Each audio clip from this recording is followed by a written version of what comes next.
Destination. நாம் ஏன் இயேசுவை தேடுகிறோம்? பலமுறை நாம் சொல்லியிருக்கிறோம், இப்பவும் சொல்கிறோம். இயேசுவை தேடுவதற்கு பிரதானமான காரணம் என்ன அப்படின்னா, நித்திய ஜீவனை சுதந்தரிப்பது.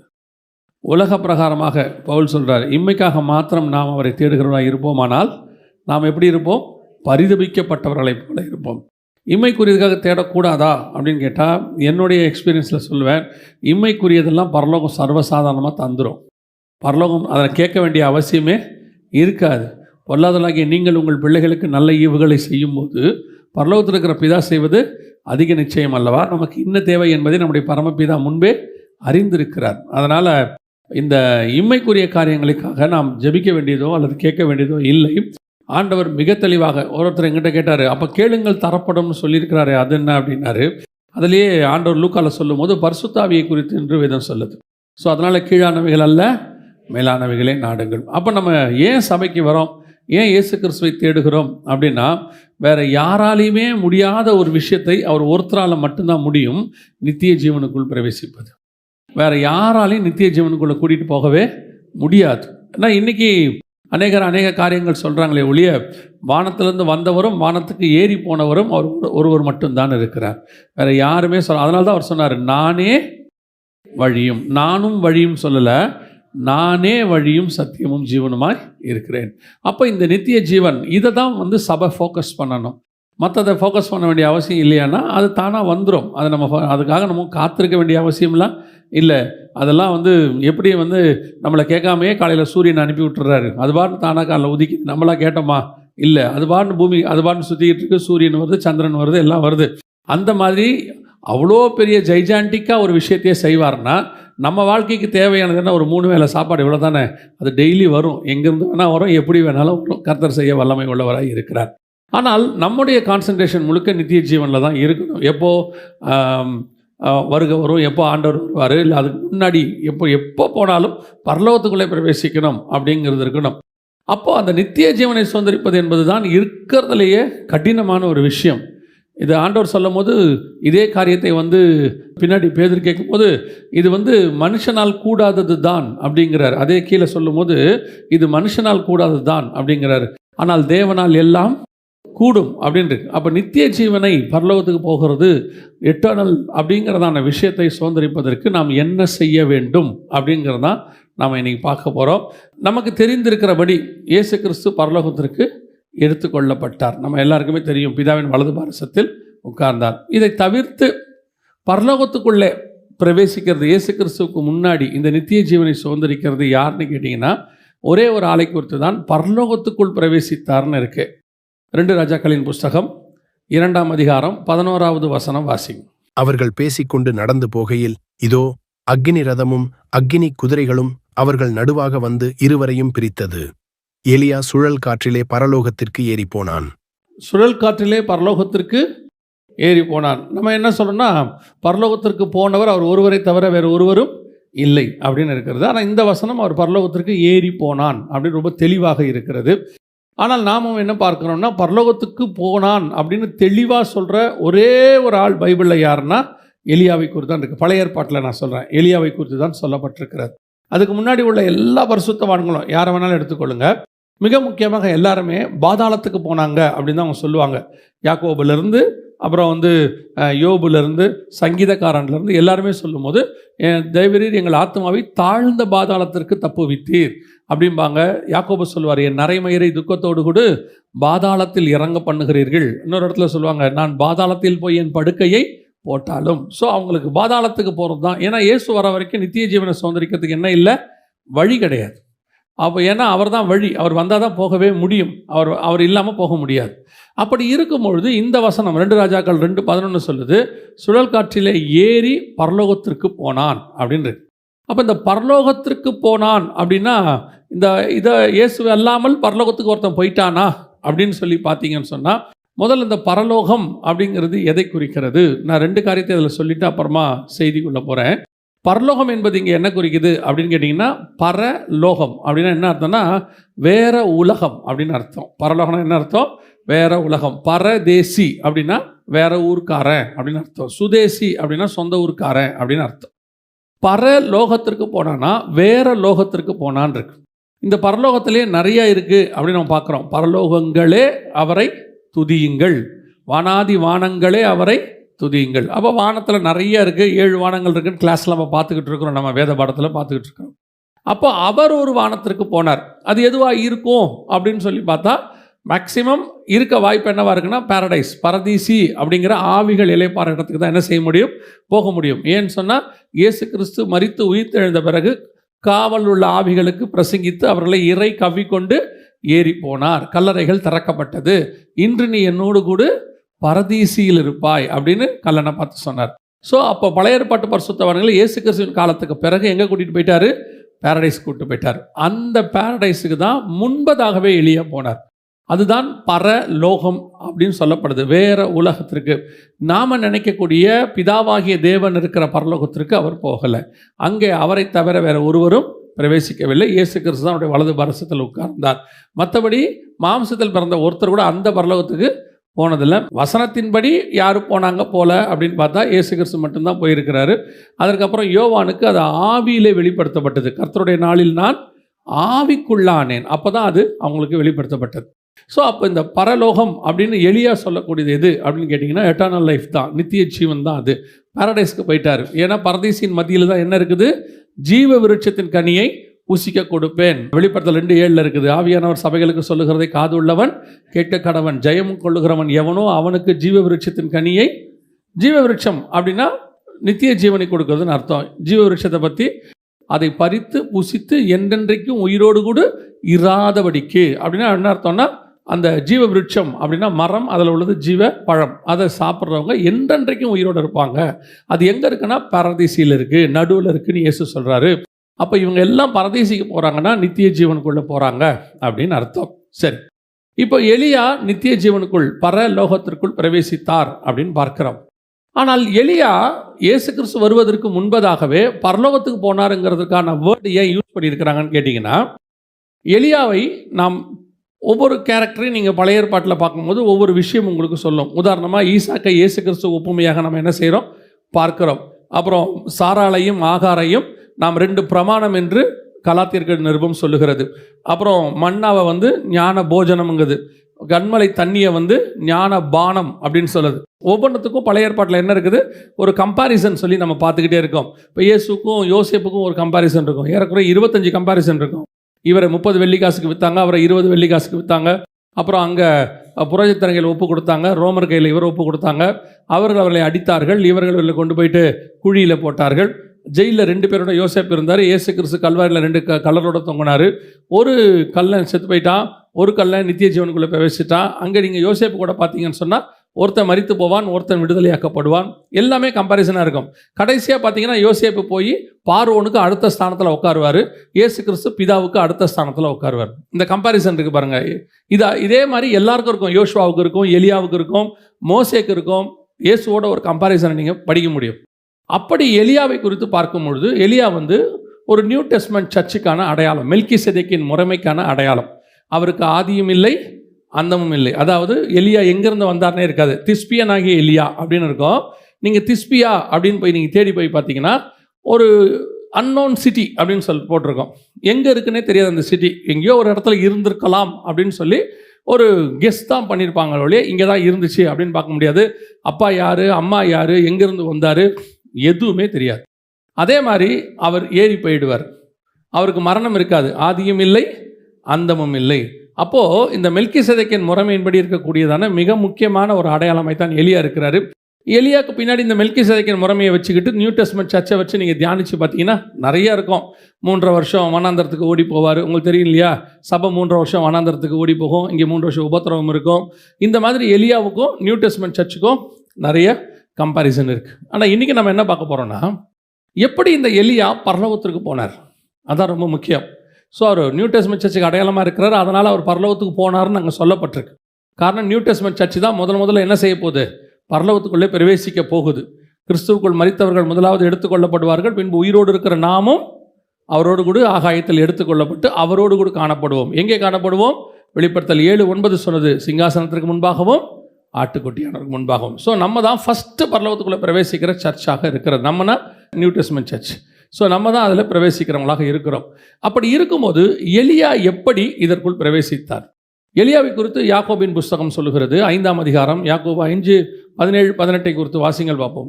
எலியா என்பவன் நம்மை போல பாடுள்ள மனுஷனாய் இருந்தும். அதான் ரொம்ப இம்பார்ட்டன்ட். எலியா அசாதாரணமான மனுஷன் கிடையாது. இந்த பைபிளில் உள்ள இந்த ஹீரோஸை எல்லாம் நீங்கள் சூப்பர் ஹீரோஸாக பார்க்குறீங்க. சூப்பர் ஹீரோஸ் வேறு. சூப்பர் ஹீரோஸ்னால் யாருன்னா சூப்பர்மேன், ஆண்ட்மேன், இப்படிலாம் நிறைய பேர் பசங்க பார்ப்பாங்க. சூப்பர் ஹீரோஸ் அதாவது நேச்சுரலுக்கு அகைன்ஸ்டாக பறப்பாங்க, என்னென்னமோ இருக்கும் அவங்ககிட்ட. எலியா அப்படிப்பட்ட சூப்பர் ஹீரோலாம் கிடையாது. வசனம் தெளிவாக சொல்வது யாக்கோபு 5, எலியா என்பவன் நம்மை போல பாடுள்ள மனுஷனாய் இருந்தும். நான் சாதாரணமான ஒரு மனுஷன். நீங்கள் ஆபிரகாம்லேருந்து எடுத்துக்கோங்க, அத்தனை பேருமே ஒரு சாதாரணமான ஸ்டார்டிங், நம்மளை போல தான். இன்னும் கேட்டால் நம்மளை விட இன்னும் கொஞ்சம் மோசமான நிலைமையில் ஆரம்பித்தவங்களாம் இருக்கிறாங்க. அதில் எடுத்துகிட்டு நீங்கள் பாருங்கள், ஒவ்வொருத்தருக்கு பின்னாடியும் ஒரு தேவ திட்டம் இருக்கும். அந்த தேவ திட்டம் முடியும் போது பார்த்தீங்கன்னா அவங்க அசாதாரணமான மனுஷனாய் மாறி இருப்பார்கள். அது நோவாவாக இருக்கட்டும். நோவா கிட்ட உலகத்தையே காப்பாற்றுற ஒரு பிளான் இருக்குது, ஆண்டவர் வச்சுருக்கிறார் அவன் மேலே. ஆனால் ஆரம்பிக்கும் போது நோவாவை பாருங்கள், சாதாரண ஒரு மனுஷன். அதே மாதிரி தான் இவரை நீங்கள் எடுத்துக்கோங்க, ஆபிரகாம் எடுத்துக்கோங்க. பாபிலோனில் எங்கேயோ ஒரு இடத்துல சாதாரணமாக இருந்த மனுஷன். ஆனால் அவர் மேலே தான் பரலோகத்திற்கு ஜனங்களை கூட்டிக்கிட்டு போகிற கிறிஸ்துவின் மேல் உள்ள பிரமாணம் இருக்குது. அவர்கிட்ட தான் இருக்குது அந்த திட்டத்தை. அவர் மேலே தான் ஆரம்பிக்கிறார் ஆண்டவர். ஈசாக்கா இருக்கட்டும், யாக்கோபு எங்கேயோ ஆடு மேய்ச்சிக்கிட்டு இருக்கிறார். ஆனால் யாக்கோபுக்கு கீழே தான் 12 கோத்திரம் வருது. இந்த 12 கோத்திரம் தான் புதிய எருசலேமுடைய 12 மதில் சுவராக இருக்கு. எங்கே எட்டர்னல், அவங்க மேலே எப்படி ஒரு எட்டர்னல் பிளான் இருக்குது பாருங்க. அப்போ இங்கே உட்கார்ந்துருக்கிற நம்ம மேலேயுமே அப்படி ஒரு எட்டர்னல் பிளான் இருக்கும். ஆனால் நாம் யாருமே அந்த எட்டர்னல் பிளானையே புரிஞ்சிக்க மாட்டோம். நம்ம ஏதோ சாதாரணமாக வந்தோம், முடிச்சுட்டு சாதாரணமாக போகிறோம். அதுக்கு நடுவில் நல்ல ஒரு படித்தோம், சம்பாதிச்சோம், வாழ்ந்தோம், முடித்தோம். இந்த நமக்கு மேலே இருக்கிற இந்த எட்டர்னல் பிளான் என்னங்கிறத லைஃப் முடிகிற வரைக்குமே தெரிஞ்சுக்க மாட்டேங்கிறோம். ஆண்டவர் தெரியப்படுத்தினாலும் தெரிஞ்சுக்க மாட்டேங்கிறோம், வலுக்கட்டாயமாக கூப்பிட்டாலும் வர மாட்டேங்கிறோம். இந்த ஜென்ரேஷனில் நான் சொல்கிறேன், ஒரு 30 வருஷமாக சொல்கிறேன். நம்ம அந்த எட்டர்னல் பிளான்குள்ளேயே வராததுனால எதுக்கு ஆண்டவர் வச்சார்? நம்ம ஒவ்வொருத்தருக்கிட்டையும் ஏதோ ஒன்று ஹெவன்லி பிளான். இப்போ அவர் சொல்கிறாரு, நாம் எல்லோரும் ஜீவ கற்களாக இருக்கிறோம் அப்படிங்கிறார் பேதுரு எழுதும்போது. அப்போ நாம் எல்லாம் ஜீவ கற்களாக இருக்கோன்னா ஒவ்வொருத்தரும் இந்த கட்டடத்தில் ஒரு கல்லாக இருக்கிறோம். அப்போ இந்த கல் இங்கே கட்டடமாக மாறணும்னா இதுக்கு முன்னாடி எங்கேயோ அது மண்ணாக இருந்திருக்கும். அதுக்கப்புறம் அதை மிதித்து சல்லடை பண்ணி சேதாக மாற்றி அதை ஒரு டிசைன் பண்ணி அதை அப்புறம் சுட்டு அதை அப்புறம் ஒரு விலைக்கரையமாக ஒருத்தர் வாங்கி அது ஒரு வண்டியில் ஏற்றி ஒரு இடத்துலேருந்து இன்னொரு இடத்துக்கு ட்ராவல் பண்ணி இங்கே இங்கேயும் உடனே அது கட்டடமாக மாறிடுச்சானா இல்லை. இங்கே கொண்டு இந்த கட்டடத்துக்கு அது எவ்வளோ தேவையோ அவ்வளோ வச்சுருப்பாங்க. அந்த செங்கலை சில நேரத்தில் முழுசாக வைப்பாங்க, சில நேரத்தில் பாதியாக வைப்பாங்க, சில நேரத்தில் கால்வாசி வைப்பாங்க. ஆனால் நாம தான் அந்த பிளான். இந்த செங்கல் இங்கே நிற்கணுங்கிறது கர்த்தருடைய திட்டம். அதே மாதிரி தான் நீங்கள் அத்தனை பேருமே தேவனுடைய சபைக்குள் கொண்டு வரப்பட்டிருக்கிறீர்கள், தேவனுக்குள் கொண்டு வரப்பட்டிருக்கிறீர்கள். நம்ம அத்தனை பேருமே அப்படி ஒரு திட்டத்தோடு கொண்டு வரப்பட்டவங்க. இதில் என்ன பெரிய இஷ்யூன்னு கேட்டிங்கன்னா, நமக்கு அது தெரிய மாட்டேங்குது. பரலோகத்துக்கு தெரியுது, பிசாசுக்கு தெரியுது.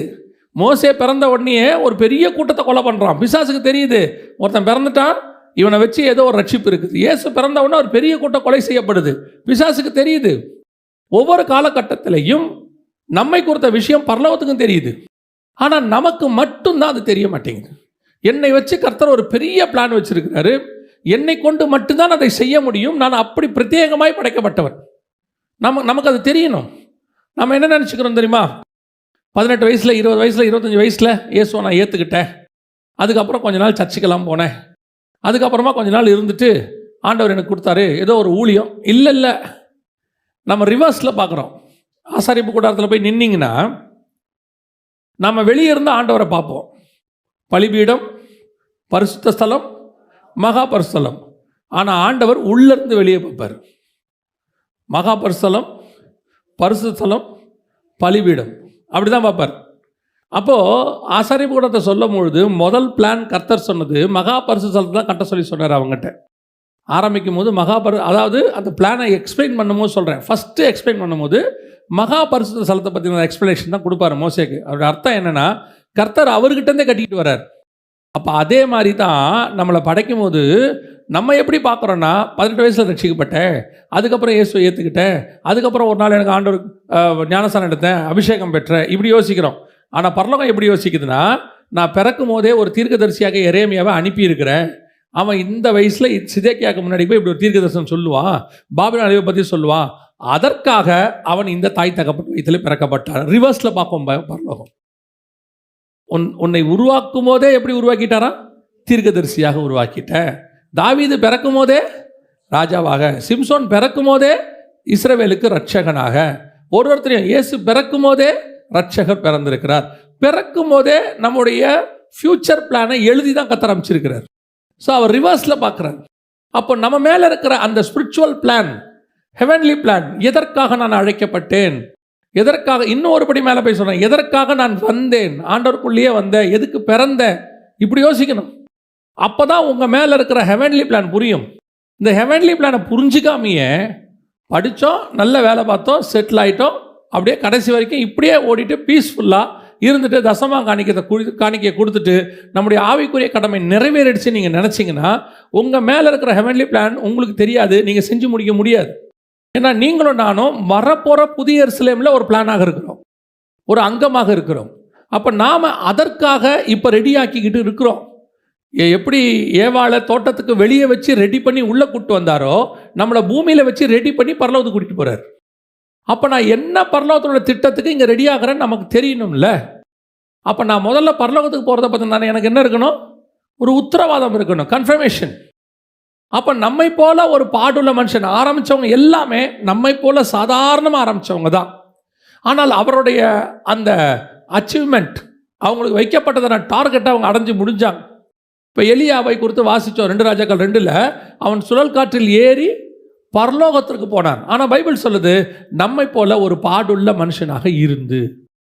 அப்போ எப்படி ஒரு பாடுள்ள மனுஷன் நித்திய ஜீவனில் பிரவேசிப்பது அரிதுன்னு பைபிள் சொல்லுது. மனுஷனால் கூடாதது தான் இயேசு சொல்றார், மனுஷனால் கூடாதது தான். அவ்வளோ கஷ்டமான அந்த நித்திய ஜீவன் பெறத ஒரு சாதாரண பாடுள்ள மனுஷனாக பிறந்து எப்படி எலியாவால் அச்சீவ் பண்ண முடிஞ்சிச்சு அப்படின்னு சொல்லி ஒரு ஜேர்னி, எலியாவுடைய ஜேர்னியை பார்த்தபோது அவன் எப்படி அதை அட்டைன் பண்ணான் அப்படின்ற போது கர்த்தர் அவனை ஒவ்வொரு இடமாக கொண்டு போகிறார். 1 ராஜாக்களின் புஸ்தகம் 17ஆம் அதிகாரம் 2, 3, 4 வசனங்களை வாசி. பின்பு கர்த்தருடைய வார்த்தை அவனுக்கு உண்டாயிற்று. அவர், நீ இவ்விடத்தை விட்டு கீழ்த்திசையை நோக்கிப் போய் யோர்தானுக்கு நேராயிருக்கிற கேரீத் ஆற்றண்டையில் ஒளித்துக் கொண்டிரு. அந்த ஆற்றின் தண்ணீரை குடிப்பாய், அங்கே உன்னை போஷிக்க காகங்களுக்கு கட்டளையிடுவேன் என்றார். இதுதான் ஃபர்ஸ்ட் எலியாவுக்கு கர்த்தர் வச்சிருக்கான பிளேஸ். அவர் 2 ராஜாக்கள் 2ல் சுழற்காற்றில் ஏறி பரலோகத்துக்கு போகிறார். அந்த இடத்துக்கு அவர் போய் சேர்றதுக்கு முன்னாடி ஒவ்வொரு இடமா கர்த்தர் அவரை ஜேர்னி பண்ணி வைக்கிறார். உதாரணமாக இப்போ நீங்கள் கோயம்புத்தூர் போனோம் அப்படின்னா எடுத்த உடனே இப்போ நீங்கள் ஸ்ட்ரெயிட்டாக கோயம்புத்தூரில் போய் அப்படி குதிக்க முடியாது. என்ன பண்ணுவாங்க, முதல்ல இங்கேருந்து நீங்கள் அப்படியே போகணும். ஒன்று இந்த பக்கம் விழுப்புரம் உளுந்தூர்பேட்டை போய் கள்ளக்குறிச்சி போய் இப்படி போகணும், இல்லையா இந்த பக்கம் போகணும், போய் சேலம் தருமபுரி இப்படி போகணும். நீங்கள் கோயம்புத்தூருக்கு போகணும்னா அதுக்கு முன்னாடி பல டெஸ்டினேஷன் இருக்குது, சில இடங்கள் இருக்குது, அதை கிராஸ் பண்ணி தான் அங்கே போக முடியும். இயேசு கிறிஸ்துவே, நீங்கள் இயேசு கிறிஸ்துக்கு ஒரு ஜேர்னி இருக்குது. அதாவது அவர் சிலுவை எடுத்துக்கிட்டு கல்வாரிக்கு போனார். ஃபஸ்ட்டு எகிப்துக்கு போவார். எகிப்தில் இருந்த இயேசு நாசரத்துக்கு வருவார். பிள்ளையை எடுத்துக்கொண்டு எகிப்துக்கு போ. எகிப்துலேருந்து அடுத்து எங்கே வருவார் இயேசு? நாசரத். 30 வயசு வரைக்கும் நாசரத்தில் இருப்பார். நாசரத்துலேருந்து யோர்தானுக்கு வருவார். யோர்தான்லேருந்து கலிலியாவுக்கு போவார். இப்படி இயேசு கிறிஸ்துவோட ஜேர்னி இருக்கும். இந்த ஜேர்னி கடைசியாக போய் கொல்கத்தாவில் முடியும். இதுதான் நித்திய ஜீவனை சுதந்திரிக்கிறதுக்கு அவர்கிட்ட இருந்த பிளான், அவர்கிட்ட உள்ள ஒரு ஜேர்னி. இதே இப்போ இஸ்ரவேலர்கள் இருக்கிறாங்க, கானானுக்கு போனோம். எகிப்துலேருந்து கானானுக்கு போகிறதுக்கு கிட்டத்தட்ட 42 இடம் இருக்குது. கிராஸ் பண்ணி தான் அங்கே போய் அவங்க ரீச் ஆவாங்க. ஸோ இந்த மாதிரி ஒவ்வொருத்தரும் ஒரு டெஸ்டினேஷனை கிராஸ் பண்ணி தான் ஹெவனுக்கு போக முடியும். இப்போ யாக்கோபு இருக்கிறார். யாக்கோபு ஃபஸ்ட்டு போய் பெத்தேலுக்கு போனோம், அப்புறம் எங்கே அந்த சொப்பனம் பார்த்த இடத்துக்கு, அங்கேருந்து சிரியாவுக்கு போனோம், திருப்பி வரணும், சுக்கோத்துக்கு வரணும், இப்படி ஒவ்வொரு இடமா வரணும், வந்தால் தான் போக முடியும். ஒவ்வொருத்தருக்கும் ஒரு ஜேர்னி இருக்குது பைபிளில். இந்த ஜேர்னிக்கு பேர் தான் ஊழியம், இந்த ஜேர்னிக்கு பேர் தான் அழைப்பு. இந்த ஜேர்னியை நீங்கள் முடிக்கும் போது தான் 8ஆம் நாளுக்குள்ளே பிரவேசிப்பீங்க, பரலோகத்துக்கு போவீங்க. அப்போ நம்ம அத்தனை பேருக்கும் இப்படி ஒரு ஜேர்னி இருக்குது. இதில் எலியாவுடைய ஜேர்னியை தான் பார்க்குறோம். ஏன்னா அது ஒரு சக்ஸஸ்ஃபுல் ஃபார்முலா. பரலோகத்துக்கு போயிட்டார் அவர். நம்ம பரலோகத்துக்கு போகணும். நம்ம எப்பவுமே யாரை ஃபாலோ பண்ணணும்? சக்ஸஸ்ஃபுல்லாக ஃபாலோ பண்ணவங்கள தான் நம்ம ஃபாலோ பண்ண முடியும். அந்த வகையில் பார்க்கும்போது எலியாவுடைய ஃபஸ்ட்டு ஜேர்னி ஆண்டவர் சொல்கிறார், நீ போய் அவர் இருந்த இடத்துலேருந்து கர்த்தர் சொல்கிறாரு, கேரித் ஆற்றங்கரையில் போய் என்ன செய்ய? தங்கியிரு. அங்கே உனக்கு என்ன செய்வேன்? காகங்களுக்கு கட்டளையிட்டு இருக்கிறேன், கேரித் ஆற்றின் தண்ணீரை குடிப்பாய். இது ஒரு ஃபஸ்ட் டெஸ்டினேஷன். முதலாவது கர்த்தர் நம்மை கிறிஸ்துவுக்குள்ளே கொண்டு வரும்பொழுது முதல்ல கர்த்தர் நமக்கு என்ன செய்வார்னு பார்த்தீங்கன்னா, நம்முடைய அடிப்படை தேவை, பேசிக், நம்ம கேட்கக்கூடிய காரியங்கள் எல்லாத்தையும் கர்த்தர் கொடுக்குறார். அப்போ எலியா வந்து அன்னைக்கு என்ன சாப்பிட்டாருன்னு அங்கே இருக்குது. என்ன சாப்பிட்டாரு? அப்பமும். குதிரைக்கே புல் கிடைக்காத காலம். என்ன காலம்? குதிரைக்கே புல் கிடைக்காத காலம். அந்த காலத்தில் எலிஜா என்ன சாப்பிட்டாரு? அப்பமும் இறைச்சியும். பைபிளை கமெண்ட்ரி எழுதுறவங்க சொல்கிறாங்க, அது வந்து அந்த நேரத்தில் கிங்ஸ் ஃபுட்டுக்கு சமமாக. கிங்ஸ் ஃபுட்டுனா ராஜாவுடைய பந்தி எப்படி இருக்கும்? விருந்து. அதுக்கு ஈக்குவலாக. ஏன்னா ஒரு ஆளுக்கு புல்லே கிடைக்கலன்னு சொல்லும்போது அந்த இடத்துல ஒருத்தனுக்கு காலையும் மாலையும் 2 வேளையும் நான் வெஜிடேரியனோட சாப்பாடு கிடைக்குதுன்னா, பிரெட்டும் நான்வெஜ்ஜும் கிடைக்குதுன்னா அது எதுக்கு ஈக்குவல்? கிங்ஸ் ஃபுட்டுக்கு ஈக்குவல். அப்படின்னா அந்த சூழ்நிலையில் கர்த்தர் எலியாவை போஷித்த விதம். உங்களை என்னையும் அழைச்சிக்கிட்டு வரும்போது கர்த்தர் என்ன செய்கிறாரு? ஃபஸ்ட்டு நல்ல கிங்ஸ் ஃபுட்டு தான் கொடுத்தாரு. நம்ம கேட்டதெல்லாம் கொடுத்தாரு. இங்கே வந்திருக்கிற அத்தனை பேருக்கும் ஒரு சாட்சி இருக்கும். ஏதாவது ஒரு சாட்சி இருக்கும். ஏதோ ஒரு விதத்தில் கர்த்தர் தொட்டு இருப்பார். ஏதோ ஒரு விதத்தில் கர்த்தர் உங்களுக்கு விடுதலையாக்கி இருப்பார், சுகமாக்கி இருப்பார், நீங்கள் கேட்டதை கொடுத்துருப்பார், ஆசீர்வதிச்சிருப்பார். உங்கள் ஒவ்வொருத்தருக்கு பின்னாடியும் ஒரு சாட்சி இருக்கும். அதான் பைபிள் சொல்லுது, வனாந்தரத்திலே நயங்காட்டி அவர்களை அழைத்தேன். அதோட அர்த்தம் என்னன்னா, ஆண்டவர் கூப்பிடும்போது நம்மளை அப்படி தான் கூட்டிகிட்டு வந்தார். கேட்டதை கூப்பிட்டு வந்தார். பல நேரங்களில் கர்த்தர் நம்மளே, அதான் ஃபஸ்ட்டு டெஸ்டினேஷன். இப்போ இயேசு கிறிஸ்துவை பிசாசு சோதிக்கும் போது முதல் சோதனை என்னதுன்னு கேளுங்க, கல்லுகளை அப்பமாகி பூசி. இப்போ இயேசு கிறிஸ்துக்கு முதல் சோதனையை மேலேருந்து குதிங்க, மலைக்கு மேலே கூட்டிகிட்டு போய் காட்டுறதுலாம் இல்லை. பேசிக் சாப்பாடு, இதை சாப்பிடுங்க. அதுக்கு ஆவிக்குரிய அர்த்தம் இருக்குது. ஆனால் பேசிக்காக ஒரு மனுஷனுக்கு சோதனை அப்படி தான் வரும். ஆண்டவர் ஒரு மனுஷனை கூப்பிடும்போது அவனுக்கு என்ன தேவையோ அதை கொடுத்து கூப்பிடுறாரு. இப்போ எஸ்தரை செலக்ட் பண்ணுறாங்க ராஜாவுக்கு. வசனம் சொல்லுது, அப்படி செலக்ட் பண்ணப்பட்ட கன்னிகைகள் என்ன கேட்டாலும் அவர்களுக்கு அது கிடைக்கும் அப்படின்னு இருக்கு. அப்படி தான் ஆண்டவர் நம்மளை வச்சிருக்காரு. ஆனால் அது பேசிக். நம்ம அந்த பேசிக் இடத்த விட்டு தாண்டி போகவே மாற்றோம். இன்னும் காக்காவுடைய ஃபுட்டுக்கிட்டே உட்காந்துருக்கோம். இது ரொம்ப ஈஸியாக இருக்கும் இந்த வேலை, தெரியுமா உங்களுக்கு? நல்லாவும் இருக்கும். நம்ம வேலை என்ன தெரியுமா? ஒன்லி ஜெபம் பண்ணுறது மட்டும். யோகோவா 5:17-18. எலியா என்பவன் நம்மைப் போல பாடுள்ள மனுஷனாயிருந்தும் மழை பெய்யாதபடிக்கு கருத்தாய் ஜெபம் பண்ணினான். அப்பொழுது 3 வருஷமும் 6 மாதமும் பூமியின் மேல் மழை பெய்யவில்லை. மறுபடியும் ஜெபம் பண்ணினான். அப்போ அவனுக்கு வேலையே என்னது? ஜெபம் பண்ணுறது. இப்படி சொல்லும்போது கேட்கும்போது எவ்வளோ நல்லா இருக்கு பாருங்க. காலையில் காக்கா அப்பமும் இறைச்சியும் கொண்டு வரோம், சாப்பிட்டோம், கேரித்தாற்றங்கரை தண்ணியை குடித்தோம், ஜெபம் பண்ணோம், மத்தியானம் ரெஸ்ட் எடுத்தோம், சாயங்காலம் திருப்பி காக்கா வந்து அப்பமும் இறைச்சியும் கொண்டு வரோம், சாப்பிட்டோம், ஜெபம் பண்ணோம், படுத்தோம், ஏந்திரிச்சோம். நல்லா இருக்கா இல்லையா? எவ்வளோ நல்லா இருக்கு. சாப்பிட்டோம், ஜெபம் பண்ணோம், தூங்கணும், சாப்பிட்டோம், ஜெபம் பண்ணோம், தூங்கணும். எதுக்கு சொல்ல வரேன்? அந்த மாதிரி உட்கார்ந்து சாப்பிட்ற காலம் ஒன்று வரும். கேட்டதெல்லாம் கர்த்தர் கொடுப்பார், ஆசீர்வதிப்பார். என் நாமத்தினால எவைகளை கேட்கிறோ அவைகளை பெற்றுக்கொள்வீர்கள். எல்லாம் வரும், அதில் எந்த மாற்று கருத்தும் இல்லை. இது ஒரு ஸ்டார்டிங் ஸ்டேஜ் தான். இதுதான் உங்கள் ஆவிக்குரிய வாழ்க்கையோட பேசிக். நாம் என்ன நினைப்போம் தெரியுமா? அந்த இடத்துல அப்படியே ஸ்டக்கப் ஆகிடணும், அவ்வளோதான். நல்லா இருக்குது, காக்கா வருது, சாப்பிட்றோம், தூங்குறோம், ஜெபம் பண்ணுறோம், spiritually okay, worldly okay, Kings food வருது, நல்லா இருக்குது, சோத்திரம். சாட்சி வேற சொல்லுவோம், கர்த்தர் எனக்கு ஒரு நல்ல வேலை கொடுத்துருக்கிறார், ஆகவே நமக்கு வந்து மாதம் மாதம் கை நிறைய சம்பாரம் கொடுத்துருக்கார், சொந்த வீடு இருக்கிறது, மனைவி பிள்ளைகள் இருக்கார்கள், நன்றாக இருக்கிறேன், ஆண்டவர் பாப்பார், செட்டில் ஆகிட்டியோ, ஓஹோ. அப்படியே ஒரு சைக்கிள் ஒன்று வரும். கேரித்தாற்றங்கரையின் தண்ணீர் என்னவாயிடுச்சு? வற்றி போயிட்டு. ஆண்டவர் பார்த்தாரு, பையன் இதுக்கு மேலே எங்கேயும் என்ன செய்ய மாட்டான், போக மாட்டான், செட்டில் ஆயிடுவான். இப்போ சொல்கிறாரு, நீ எந்திரிச்சு போ, செகண்ட் டெஸ்டினேஷன். இதுதான் 2வது பிளேஸ். முதல்ல கர்த்தர் நம்ம எல்லாவற்றையும் கொடுத்து ஆசீர்வதிச்சு பேசிக். நீங்கள் வந்தபோது கர்த்தர் அப்படி தான் இருக்கிறார், இந்த மாற்று கருத்தே இல்லை, எல்லாம் தரார். ஆண்டவர் அதை தாண்டி அடுத்த இடத்துக்கு கூட்டிகிட்டு போவார். வாசிங்க 8-9 வசனங்கள் வாசிங்க. 1 ராஜா 17-ம் அதிகாரம் 8-9. அப்பொழுது கர்த்தருடைய வார்த்தை அவனுக்கு உண்டாயிற்று, அவர், நீ எழுந்து சீதோனுக்கடுத்த சாரிபாத் ஊருக்குப் போய் அங்கே தங்கியிரு, உன்னை பராமரிக்கும்படி அங்கே இருக்கிற ஒரு விதவைக்கு கட்டளையிட்டேன் என்றார். அங்கே போனால் என்ன கிடைக்கும் தெரியுமா?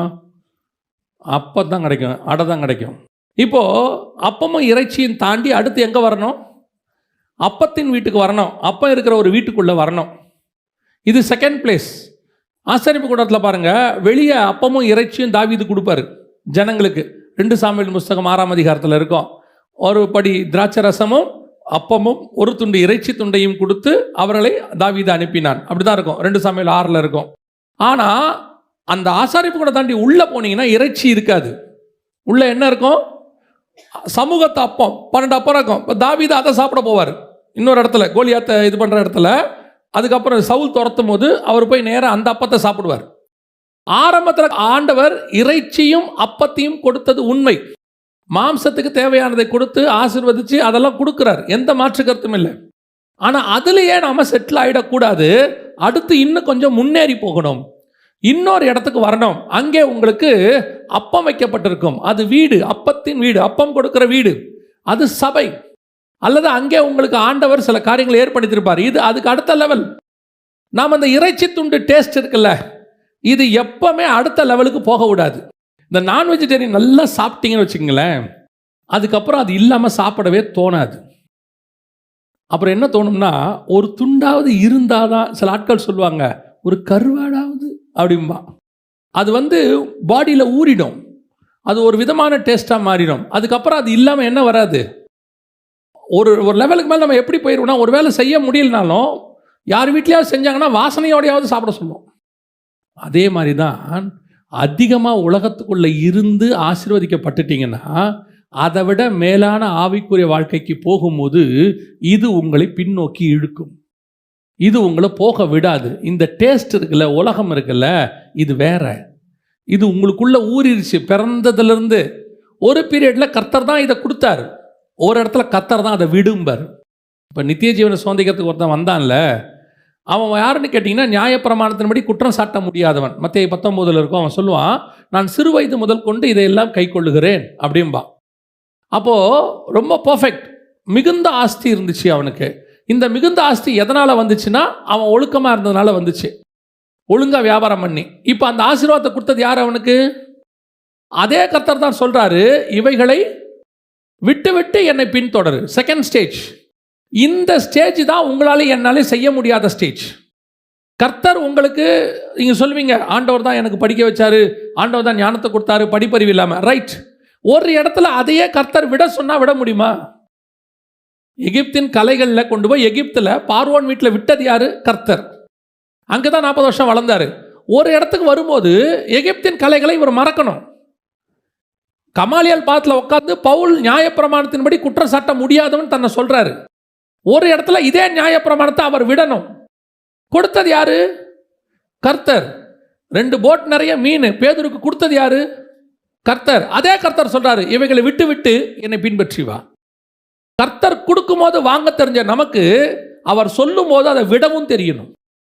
இதுதான் அந்த இறைச்சியை தாண்டி அப்பத்தின் வீட்டுக்கு போறது, பலிபீடத்தை தாண்டி பரிசுத்த ஸ்தலத்துக்குள்ள போறது.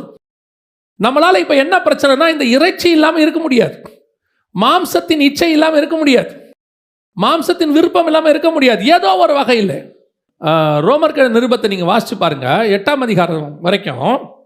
7ஆம் அதிகாரம் கடைசியில் அவர் சொல்றாரு, நான் விரும்பாததையே செய்கிறேன், பரிதவிக்கப்பட்ட மனுஷன் நான், யார் என்னை விடுவிக்க கூடும் அப்படின்னு கேட்கிறார்.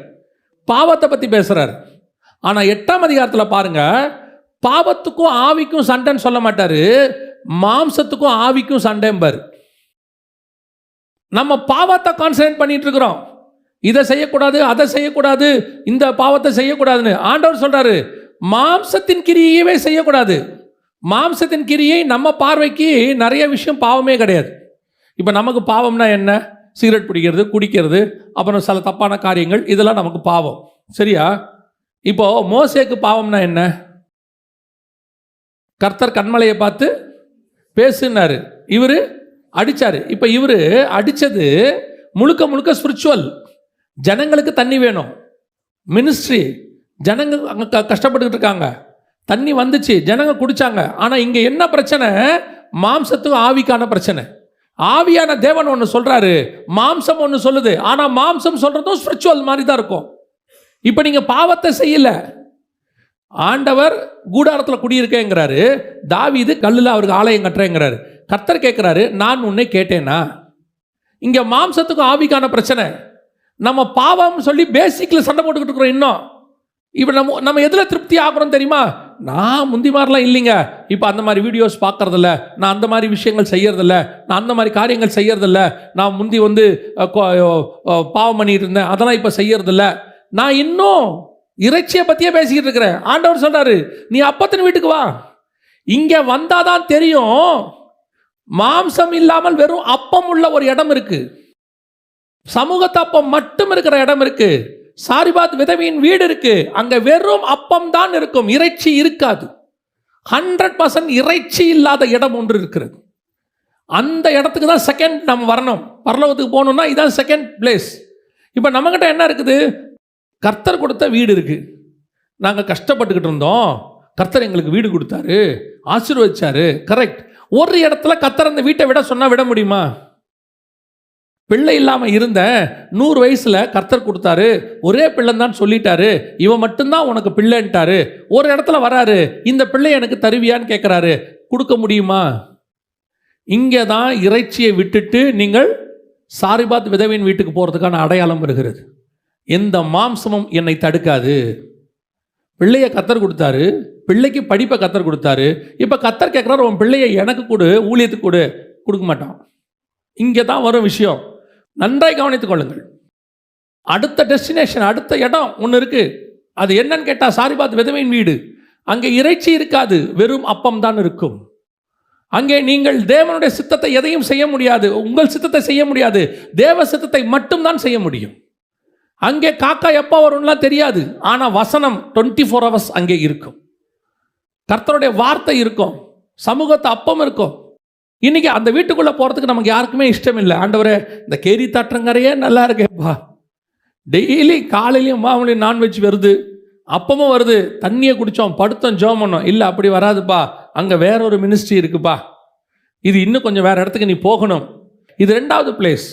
இதுக்கு நீங்கள் ஒப்பு கொடுக்குறீர்களா? இந்த இடத்துக்கு நீங்கள் வர இஷ்டப்படுகிறீங்களா வாழ்க்கையில்? இதுதான் நீங்கள் நித்திய ஜீவனுக்கு சொந்திக்கிறதுக்கான 2வது இடமே. நம்ம என்ன நினச்சிட்டு இருக்கிறோன்னா, நான் ரட்சிக்கப்பட்டு ஆண்டவர்கிட்ட வந்துட்டேன், ரசபாங்கானு கொடுக்குறேன், ஞானஸ்நானம் எடுத்துகிறேன், அபிஷேகம் பெற்றேன், இதோட எல்லாம் முடிஞ்சிருச்சு, இத்தோட நித்திய ஜீவன் தான்றோம். அப்படி இல்லையே. ஒரு ஸ்கூல்லையே பாருங்கள், முந்தி நாங்கள் படிக்கும் போதெல்லாம் நேராக ஆனுவல் எக்ஸாம் கிடையாது, குவார்ட்டர்லி, ஆஃப் இயர்லி, ஆனுவல்னு ஒன்று வைப்பாங்க. ஒரு ஃபஸ்ட்டு குவார்ட்டர்லியில் கால்வாசி பாடத்தை முடிச்சுருவாங்க, ஆஃப் இயர்லியில் பாதி பாடத்தை முடிச்சுருவாங்க, ஆனுவலில் மொத்தமாக வைப்பாங்க. இப்போ அப்படி இல்லை, இன்னும் டெஸ்டினேஷன் அதிகமாகிருச்சு. குவார்ட்டர்லிக்கு அப்புறம் மிட்டம் வருது, குவார்ட்டர்லி, ஆஃப் இயர்லிக்கு அப்புறம் first midterm, second midterm, third மிட்டம்லாம் இருக்குது, ரிவிஷன் இருக்குது. இவ்வளவும் தாண்டினா தான் உங்களை எங்கே அனுப்புகிறேன்றாங்க, பப்ளிக் எக்ஸாமுக்கே அனுப்புகிறாங்க. இல்லைனா முன்னாடியே அப்பா அம்மாவை கூப்பிட்டுறாங்க, உங்கள் பையன் தேர மாட்டான், உங்களை போகவே விட மாட்டான், இங்கேயே ஃபில்டர் பண்ணுறான். ஒரு அடுத்த கிளாஸ் போகிறதுக்கு இவ்வளோ ஃபில்ட்ரேஷன் இருக்குமானால் நித்திய ஜீவனை சுதந்திரிப்பதுக்கு எவ்வளோ ஃபில்ட்ரேஷன் இருக்கும்? சும்மா நம்ம நினச்சிட்டு இருக்கிறோம், இயேசுவை ஏற்றுக்கிட்டா அப்படியே டைரெக்டாக பரலோகம். இல்லை, அப்படி ஒரு இடத்துல கூட இல்லை. அவன் தன் தன் சிலுவையை சுமந்து கொண்டு வர கடவன். வந்தால் தான் கிடைக்கும், இல்லைன்னா கிடைக்காதே. இன்னைக்கு அதான் இங்கே பிரச்சனையே. இன்னைக்கு நாம் செகண்ட் பிளேஸ்க்கே போகல, கொஞ்சம் கூட விடுறதுக்கு ரெடியாக இல்லை. ஆண்டவருக்காக எதையும், ஆண்டவருக்காக காக்கா கிட்ட வாங்கிறதுக்கு ரெடி. ஆனால் கேரி தாற்றங்கரையை விட்டுட்டு சாரிபாத் விதவின் வீட்டுக்கு போகிறதுக்கு ரெடி இல்லை. அங்கே இறைச்சி கிடைக்காது, அங்கே அதெல்லாம் இருக்காது. ஆனால் அங்கே ஒன்று இருக்கும், அற்புதமாய் கர்த்தரிடத்துலேருந்து வரக்கூடிய அடை இருக்கும். அது அங்கே இருக்கும், மாவு எண்ணெயும் அங்கே இருக்கும். டெய்லி அடை கிடைக்கும், டெய்லி அப்பம் கிடைக்கும், டெய்லி சாப்பிட முடியும். ஆனால் கர்த்தருடைய வார்த்தை தான் கிடைக்கும். இது உங்கள் ஆத்மாவை ஜீவனோடு கூட வைப்பதற்கு போதுமானதாக இருக்கு. நான் சொல்றது உங்களுக்கு புரியுதா? இன்னைக்கு இறைச்சி கொடுத்து அடை கொடுத்து நடத்துகிற அதே ஆண்டவர் வெறும் அப்பம் கொடுத்தும் நடத்த வல்லமை உள்ளவராக இருக்கிறார். அல்லேலூயா. நீங்கள் விசுவாசிக்கணும். நம்ம என்ன நினச்சிக்கிறோம்னா, இதெல்லாம் இருந்தால் தான் சர்வை பண்ண முடியும்னு. நான் சொல்லுவேன், தேவன் நினச்சா எதுவுமே இல்லாமல் கூட சர்வை பண்ண வைக்க வல்லமை உள்ளவராக இருக்கிறார். ஒரு பீரியடில் இங்கேருந்து யூகேக்கு வேலைக்கு போனோம். வேலை கிடச்சா குடும்பத்தை காப்பாற்றலாம், கொஞ்சம் ஃபேமிலியை பார்த்துக்கலாம், நல்லா இருக்கும்னு சொல்லி அங்கே போனோம். இப்போ கர்த்தர் சொல்கிறார், அங்கேருந்து கூட்டிகிட்டு போன ஆண்டவர் தான். நான் சொல்லுவேன், நான்லாம் யூகே போகிறதுக்கு எந்த விதமான தகுதியும் இல்லாத ஒரு ஆள். என் கூட இருந்தவங்களாம் குவாலிஃபைட், அவங்களுக்கு கிடைக்காதது எனக்கு கிடச்சிச்சு. நான் போனேன், கூட்டிகிட்டு போன ஆண்டவர் தான் சொன்னார், திரும்பி வா இந்தியாவுக்கு. இப்போ அங்கே இருக்கிற சம்பளம், அங்கே இருக்க லைஃப் ஸ்டைல், அங்கே இருக்க கிளைமேட் இதெல்லாம் பார்த்துட்டு வரத்துக்கு கொஞ்சம் ஹெசிடேஷன். வரலாமா வேணாமா, இருக்கலாமா, அங்கேயே இருந்துடலாமா, நல்லா இருக்குது. ஆண்டவர் சொல்கிறார், இங்கே கொண்டு வந்து இப்படி ஆசீர்வதித்து உன்னை வாழ வச்சேன் நான், இங்கேருந்து கூட்டிகிட்டு போய் வாழ வைக்க வல்லமை உள்ளவர். அங்கே போனால் என்ன ஆண்டவரே பண்ணுவேன், வேலை இல்லை, ஒன்றும் இல்லை, மினிஸ்ட்ரிக்கு போகிறோம், அடுத்த மாதத்துக்கு என்ன பண்ணுவோம் தெரியாது. ஆனால் கர்த்தர் சொன்னார், நீ போ, நான் பார்த்துக்கிறேன். அழைத்து கொண்டு வந்து 20 வருஷத்துக்கு மேலே ஆயிடுச்சு, 21 வருஷம் ஆக போகுது. அன்னைக்கு அழைத்த கையை பிடிச்ச தேவன் இன்னைக்கும் நடத்த வல்லமை உள்ளவராய் இருக்கிறார். இன்னைக்கு யூகே டாலர் கிடையாது, யூகே பவுண்டு கிடையாது, அங்கே இருக்கக்கூடிய எதுவும் கிடையாது. ஆனால் அதை காட்டிலும் மேலான தேவன் இங்கே இருக்கிறார். இங்கே அப்பம் இருக்கிறது, எண்ணெய் இருக்கிறது, இது நடத்துகிறதாக இருக்கிறது. அல்லேலூயா. இந்த செகண்ட் ஸ்டேஜுக்கு வரணும். மூன்றாவது வாசிங்க, 19ஆம் அதிகாரம் 1 ராஜாக்கள் 19:4-5 வாசிங்க. அவன் வனாந்தரத்தில் ஒரு நாள் பிரயாணம் போய் ஒரு சூரைச் செடியின் கீழ் உட்கார்ந்து தான் சாக வேண்டும் என்று கோரி, போதும் கர்த்தாவே, என் ஆத்துமாவை எடுத்துக்கொள்ளும், நான் என் பிதாக்களை பார்க்கிலும் நல்லவன் அல்ல என்று சொல்லி. மூணாவது, அப்படி போகும்பொழுது கண்டிப்பாக ஒரு உபத்திரவத்தின் பாதை ஒன்று வரத்தான் செய்யும். கர்த்தர் சொல்லி போகும்போது, திருப்பி சொல்கிறேன், கர்த்தர் சொல்லாமல் போய் மாற்றவங்களை பற்றி நான் சொல்லலை. நம்ம இன்னொரு விஷயம் நினச்சிக்கிறோம், கர்த்தர் சொல்லி நான் போகிறேன்னா அதில் எந்த விதமான மேடு பலமும் இருக்காது, அது அப்படியே பர்ஃபெக்டாக இருக்கும், 100% நான் நினைக்கிற ஒரு பிளெஸ்ஸிங் இருக்கும் அப்படின்னு. இல்லை, கர்த்தர் சொல்லி போகும்போது நடுவில் வனாந்தரம் வரும். போதும் கர்த்தாவே சாகரங்கிற நிலை கூட வரும், சூழ்நிலை வரும். இப்போது ஆண்டவர் சொன்னார் ஆபிரகாமுக்கிட்ட ஆகாரை குறித்து சொல்லும் பொழுது, அந்த வேலைக்கார பெண்ணையும் அந்த பிள்ளையும் நீ அனுப்பிவிடு, நான் அவனையும் பெரிய ஜாதியாக்குவேன். ஆண்டவர் சொல்லும் போது, இஸ்மவேலுக்காகவும் நீ விண்ணப்பம் பண்ணினபடினாலே. இப்போ கர்த்தர் இவ்வளோ பிளஸ்ஸிங் சொல்லிட்டார் அவனுக்கு. அவர் தான் சொன்னார், நீ அனுப்பிவிடு. அடுத்ததில் நீங்கள் சொல்லும் போது அந்த வேலைக்கார பையனை என்ன செஞ்சிரு, அனுப்பிவிடு. இப்போ ஆபிரகாம் அனுப்பிட்டார், ஒரு துருத்தியில் தண்ணியை வச்சு அப்பத்தை கொடுத்து என்ன செஞ்சிட்டாரு, அனுப்பிட்டார். ஆனால் சூழ்நிலை எங்கே வந்துச்சுன்னு கேட்டிங்கன்னா, திருப்பி போய் சூரச்செடிக்கு கீழே படுக்கிற இடத்துக்கு வந்துச்சு.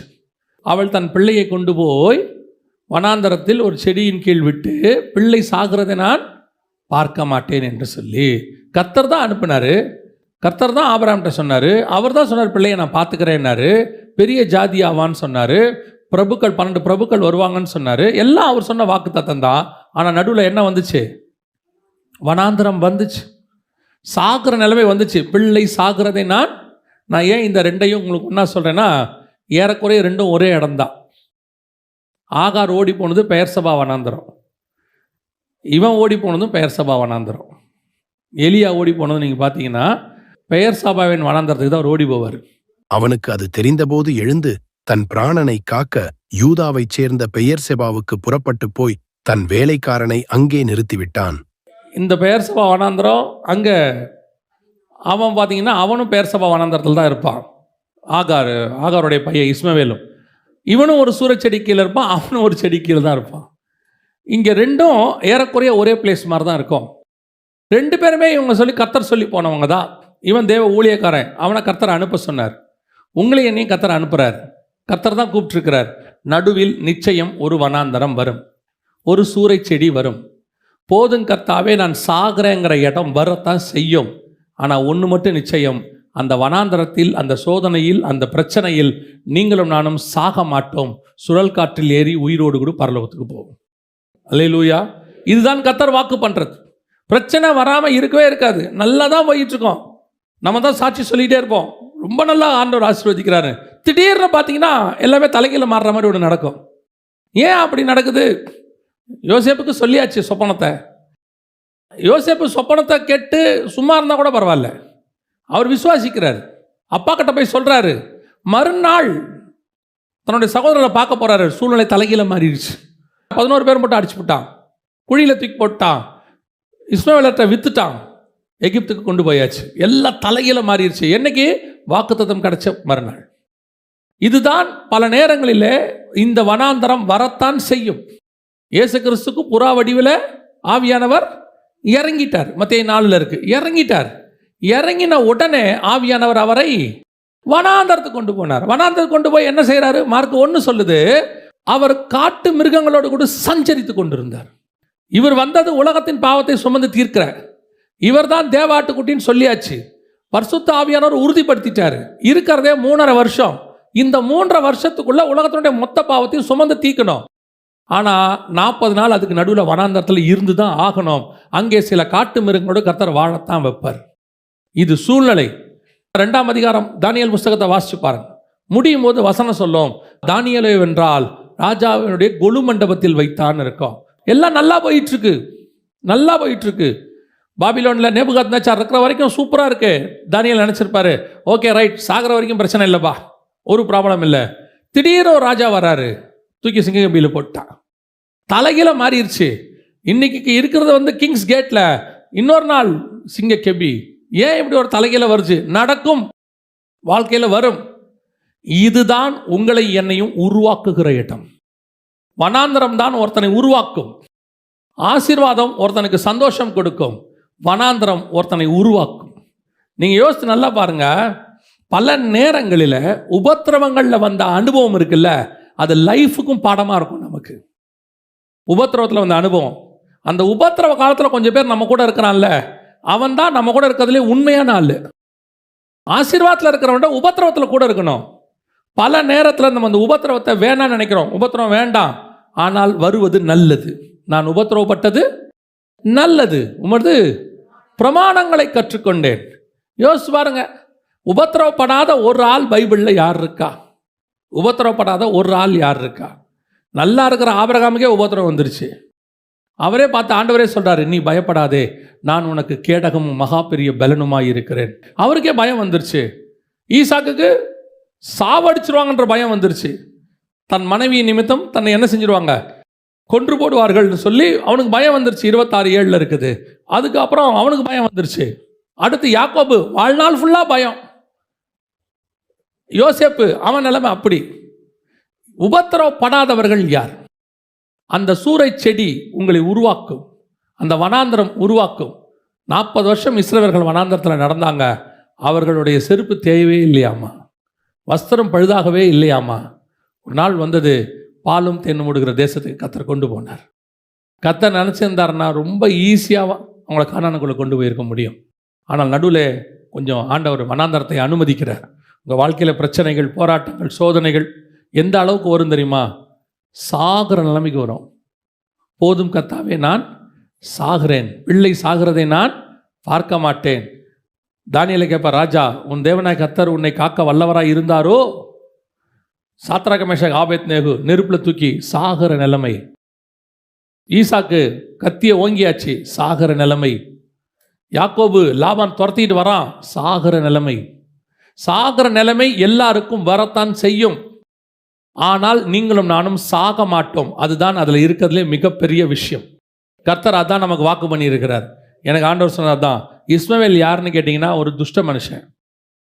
துஷ்ட மனுஷன் பைபிள் சொல்லுது 16ஆம் அதிகாரத்தில் அவன் ஒரு துஷ்ட மனுஷனாக இருப்பான் அப்படின்னு இருக்கு. அந்த துஷ்ட மனுஷனே வனாந்தரத்தில் சாகிறத கர்த்தர் விரும்பாமல் நீரூற்ற உண்டு பண்ணி கொடுப்பாரானால், நீங்களும் நானும் இயேசுவின் இரத்தத்தால் கழுவப்பட்ட நீதிமான்கள், அவருடைய பிள்ளைகளாய் இருக்கிறோம். நீங்களும் நானும் சாகிறதை ஒரு நாளும் கர்த்தர் விரும்ப மாட்டார். நிச்சயம் கர்த்தர் உங்களை என்னையும் கொண்டு வருவார். கர்த்தர் எப்படியோ நடத்துவார். அதுதான் சொல்கிறேன், வனாந்தரம் எல்லாருக்கும் இருக்கு. யாருக்கு இல்லை வனாந்தரம்? எல்லாருக்கும் இருக்கு. ஆனால் ஒரு நாளும் வனாந்தரம் நம்மை கொன்று போடாது. சூறைச்செடியை நாம் கடந்து போக வேண்டிய சிச்சுவேஷன் வரும். போதும் கர்த்தாவேன்னு சொல்கிற இடம் ஒன்று வரும். அதோட படுக்கக்கூடாது, எழுந்திரிச்சு ஓடணும். கர்த்தர் சொல்வார், எழுந்து நட, நீ பண்ண வேண்டிய தூரம் அதிகம். அல்லேலூயா. அடுத்து வாசிங்க 19ஆம் அதிகாரம் 8-9 வாசி. அப்பொழுது அவன் எழுந்திருந்து புசித்து குடித்து அந்த போஜனத்தின் பலத்தினால் 40 நாள் இரவு பகல் ஓரேப் என்னும் தேவனுடைய பர்வதம் மட்டும் நடந்து போனான். அங்கே அவன் ஒரு கெபிக்குள் போய் தங்கினான். இதோ கர்த்தருடைய வார்த்தை அவனுக்கு உண்டாகி, அவர், எலியாவே, இங்கே உனக்கு என்ன காரியம் என்றார். இப்போ அடுத்து எலியாவுக்கு இந்த பிரச்சனை வந்த உடனே அடுத்து எங்கே போயிட்டாரு? கெபிக்கு ஓடிட்டார். ஏன் கெபிக்கு ஓடினாரு அப்படின்னு கேட்டிங்கன்னா, இதுக்கு முன்னாடி ஏசபேல் பிரச்சனை வந்தபோது அந்த ஏசபேலுக்கு பயந்து 50 தீர்க்கதரிசிகளை ஒபதியா கொண்டு போய் கெபிக்குள்ள மறைச்சி வச்சேன்னு இவர்கிட்ட சொல்கிறார். 18ஆம் அதிகாரத்தில் 1 ராஜாக்கள் 18 வந்து சொல்கிறார். நான் கெபிக்கு 50 பேராக மறைத்து வைத்ததை தேவன் உமக்கு சொல்லவில்லையா, மறைத்தாரோ அப்படின்லாம் கேட்பார் ஒபதியா. இப்போ எலியாவுக்கு என்ன தோணுது, சரி இந்த மாதிரி சுச்சுவேஷன் ஒன்று வருது, உபத்திரவத்தின் பாதை வருது, கிராஸ் பண்ணிட்டாரு, அடையும் தண்ணீரும் வந்துடுச்சு, இப்போ நம்ம அதெல்லாம் தாண்டி வரோம். ஆனால் இப்போ மைண்டில் என்ன வந்துடும் தெரியுமா, இந்த பிரச்சனை பேசாமல் இந்த பிரச்சனையோட வாழ்கிறதுக்கு எங்கேயாவது போய் செட்டில் ஆகிடலாம். நம்ம தொடர்ந்து நம்முடைய ஆவிக்குரிய வாழ்க்கையை நாம் செய்வதற்கு இது ஒரு தடையாய் மாறும். உபத்திரவப்பட்டது நல்லது, பிரமாணங்களை கற்றுக்கொண்டோம். ஆனால் அந்த உபத்திரவம் இன்னொன்று செய்யும், பயத்தை கொண்டு வரும். அடுத்து இந்த மாதிரி சுச்சுவேஷனில் என்ன செய்யாது, போகிறதுக்கு அனுமதிக்காது. இப்போ நீங்கள் தேவ சித்தத்தை இங்கே தான் மிஸ் பண்ணுவீங்க. ஓடிட்டே இருக்கிறீங்களா, ஓடிட்டே இருக்கும்போது ஒரு 2-3 பிரச்சனை வந்த உடனே இந்த ரோடே வேண்டாம்ப்பா, பெரிய பிரச்சனையாக இருக்குது, ஆண்டவர் சொல்கிறார் இதான் ரோடு இல்லை, இந்த ரோட்டில் 2-3 ஸ்பீட் பிரேக்கர் இருக்குது, நீ போ. நம்ம என்ன நினைப்போம் தெரியுமா, இதுக்கு பதிலாக பேசாமல் கூகுள்கிட்ட கேட்டு வேறு ரூட்டில் போயிடுவோம். அந்த ரூட்டில் போனோம்னா ஒரு பிரச்சனையும் இருக்காது, நிம்மதியாக போகலாம் அப்படின்னு நம்ம நினச்சிப்போம். ஆனால் இந்த ரூட்டில் தான் கர்த்தர் உங்களுக்கு எனக்கும் ஆசீர்வாதத்தை வைத்திருக்கிறார். இந்த மாதிரி தாண்டிக்கிட்டே தான் போகணும், வேறு வழி கிடையாது. இதுதான் ஃபைனல் டெஸ்டினேஷன். இதே மாதிரி தான் ஓடணும். ஏங்க சாகிற வரைக்கும் தான் இருக்குமா, சாகிற வரைக்கும் அப்படி தான் இருக்கும். இல்லை நம்ம கொஞ்சம் நிம்மதியாக வாழணும், வாழ்றானே கெபிக்கு போயிடணும். 50 பேர் உட்காந்துருந்தான் கெபிக்குள்ளே, அவனுக்கு ஒபதியா கொண்டாந்து சாப்பாடு கொடுத்தான். இப்போ பாருங்க, காக்கா கொண்டாந்து சாப்பாடு கொடுத்துச்சு. இப்போ காக்காக்கு பதிலாக யார் கொடுக்கறது, ஒபதியா கொடுக்குறாரு. அங்கே கேரி தாட்டுறங்க படத்தில் இங்கே கெபி. என்ன டிஃபரன்ஸ் இருக்குது, திருப்பி பழைய இடத்துக்கு வந்துட்டோம். இது என்ன உண்டாக்குது, என்ன பயத்தை உண்டாக்கி மீண்டும் ஆவிக்குரிய வாழ்க்கையிலிருந்து வழிவிலக பண்ணும்.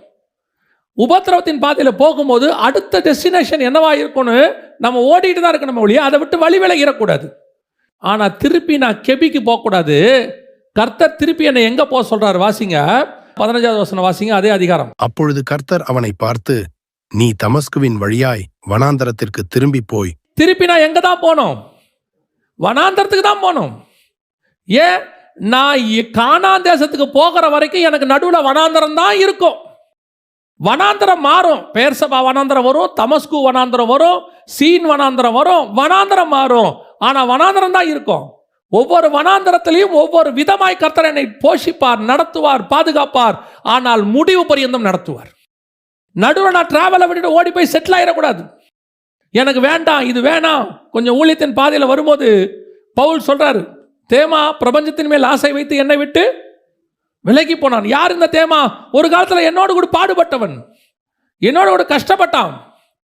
அப்படிதான் நமக்கு தோணுது. பல நேரங்களிலே நாம் உபத்திரப்பட்ட போது அடுத்த ஸ்டேஜ் போகிறதுக்கு யோசிக்கிறோம்.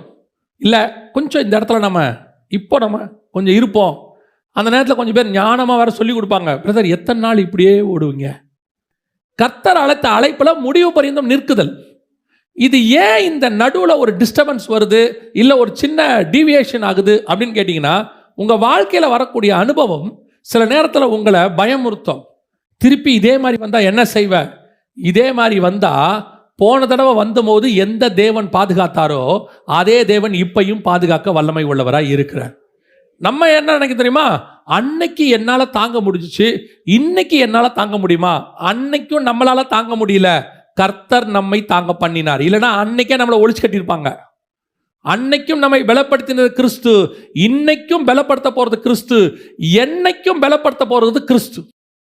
இந்த ஒரு தைரியம் உங்களுக்கு வரணும். கெபிக்கு ஓடக்கூடாது. என் ரூட் எது, ரூட்டை நான் மாற்றவே மாட்டேன், போய்கிட்டே இருப்பேன். நடுவில் பிரச்சனைகள் வரும், போராட்டம் வரும், நிறைய நடக்கும், போயிட்டே இருக்கணும். இந்த டிவியேட் ஆகி கெபிக்குள்ள போய் உக்காந்துக்கிட்டு இல்லை. கர்த்தர் ஒன்று நியமித்த ஓட்டம் முடிவு பரியந்தம் அவர் மாற்றுகிறவர் அல்ல. ஒரு முறை சொல்லி அவர் மனம் மாறுகிறவர் அல்ல. பல நேரங்களில் இந்த மாதிரி வனாந்தரம் வரும்போது அதை டீவியேட் பண்ணி எங்கே போகக்கூடாது, கெபிக்கு போகக்கூடாது. கடைசியாக வாசிங்க, முடிக்கலாம். ஆண்டவர் எதற்காக இதையெல்லாம் ஓட்டுறாரு, கடைசியாக ஒன்று சொல்கிறார் ஆண்டவர். 15-16 வாசிங்க. அப்பொழுது கர்த்தர் அவனை பார்த்து, நீ தமஸ்குவின் வழியாய் வனாந்தரத்திற்கு திரும்பி போய். எதுக்கு திருப்பி வனாந்தரத்துக்கு கூட்டிகிட்டு போகிறாரு? நானே இப்போ தான் என் வனாந்தரத்தில் வந்தேன், போன வனாந்தரத்தையே நான் ஓடி முடிக்கல. சரி ஏதோ கெபியில் கொஞ்சம் பீஸ்ஃபுல்லாக இருக்கலாம்னு நினச்சேன். திருப்பி ஒரு வனாந்தரத்துக்குள்ளே கூட்டிகிட்டு போகிறீங்களே, எதுக்காக என்னை இன்னொரு வனாந்தரத்துக்கு கூட்டிகிட்டு போகிறீங்க? வாசிங்க. ஆசகேலை சீரியாவின் மேல் ராஜாவாகவும், பின்பு நிம்சியின் குமாரனாகிய யெகூவை இஸ்ரவேலின் மேல் ராஜாவாக அபிஷேகம் பண்ணி, ஆபேல் மேகொலா ஊரானான சாப்பாத்தின் குமாரனாகிய எலிசாவை உன் ஸ்தானத்திலே தீர்க்கதரிசியாக அபிஷேகம் பண்ணு. இந்த வனாந்தரம் எதுக்கு தெரியுமா? போன வனாந்தரம் நம்ம வாழ்க்கையை ஓட்டுறதுக்கு. இந்த வனாந்தரம், அடுத்த உபத்திரம் எதுக்கு தெரியுமா? இந்த வனாந்தரத்தின் வழியாக போய் நீ அடுத்த ஜென்ரேஷனை உருவாக்குவது, ராஜாக்களும் ஆசாரியரையும் உருவாக்குறது. போன வனாந்தரம் நீ உருவானது, இந்த வனாந்தரம் இன்னொருத்தரை உருவாக்குவது. பல நேரங்களில் ஊழியத்தின் பாதையில் கர்த்தர் நம்ம ஓட்டத்தை மட்டும் முடிக்க மாட்டார், நம்ம மூலமாக இன்னொரு ஜென்ரேஷனையும் முடிப்பார். அவங்கள உருவாக்குறது தான் நம்ம முக்கியமான வேலை. ஒரு சாதாரணமாக உலக வாழ்க்கை எடுத்துக்கோங்க. நீங்கள் என்ன நினைக்கிறீங்க? சாதாரணமாக சராசரி மனுஷன் அவனுக்கு என்ன தோணுது? எனக்கு அப்புறம் என் பிள்ளைகள் அப்படின்னு ஒரு தாட் ஒன்று இருக்குல்ல. 99% சொல்கிறேன், 1% விட்டுருங்க. ஒரு 99% ஆபிரகாமுக்கு இருந்துச்சு தானே, எனக்கு அப்புறம் யார்? ஒருத்தன் கேட்குறான், எனக்கு பிறன் யார்? எனக்கு அப்புறம் யார்? எனக்கு அடுத்து யார்? எனக்கு எடுத்து யார்? இயேசு கிறிஸ்துக்கு அப்புறம் சீஷர் கேட்குறாங்க, இவருக்கு அப்புறம் யார்? நாங்கள் யார்? இந்த அடுத்துன்னு ஒன்று இருக்குல்ல, இது டிஃபால்ட். கண்டிப்பாக உலக வாழ்க்கைக்கே அடுத்து என்பது டிஃபால்ட்னா, உங்களுக்கு கொடுக்கப்பட்ட அழைப்பு, உங்களுக்கு கொடுக்கப்பட்ட தரிசனம், இதற்கு டிஃபால்ட்டாக இன்னொன்றை உருவாக்குற பொறுப்பை கர்த்தர் உங்கள் கையில் கொடுத்துருக்கிறார். அந்த ஓட்டத்தை ஓடி முடிக்கணும். நிறைய பேர் அவங்களோட சாட்டிஸ்ஃபைட்.